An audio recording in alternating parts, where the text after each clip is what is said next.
You've probably chatted with an AI and wondered, does it actually feel anything? When it says I'm happy to help, is there happiness behind those words, or is it all just performance? The honest answer might surprise you. Let's start with what emotions actually are in us. Emotions aren't just words, they're physical events. Fear floods your bloodstream with adrenaline. Embarrassment turns your face red. Love literally changes your heart rate.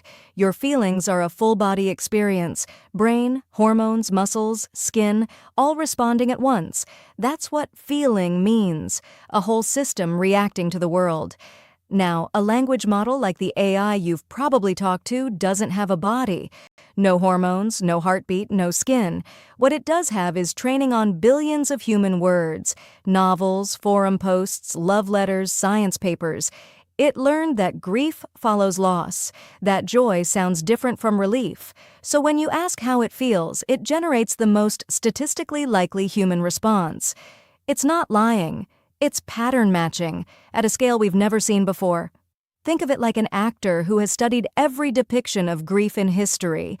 They can cry on cue, they can make you cry too, but that does not mean they're grieving. Current AI is a bit like that actor, trained to perform emotions with startling fluency without necessarily experiencing anything at all. Here's where it gets interesting. In 2026, a team of 19 researchers built a framework to assess AI consciousness, not a simple yes or no test, a multi-dimensional checklist drawing from 5 major theories of how consciousness works. No AI has ticked all the boxes, yet. But here's the kicker. Researchers aren't dismissing the question anymore. Scientists at MIT and Anthropic are saying something uncomfortable. We do not fully understand human consciousness either. And that's a real problem. You cannot build a reliable test for something you don't fully understand. This is what philosophers call the hard problem of consciousness.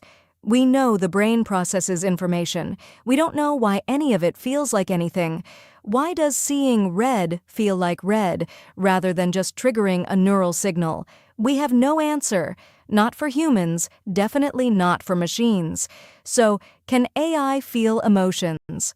Right now, the scientific consensus is probably not. But the honest, uncomfortable truth is that we do not understand consciousness well enough to be completely certain.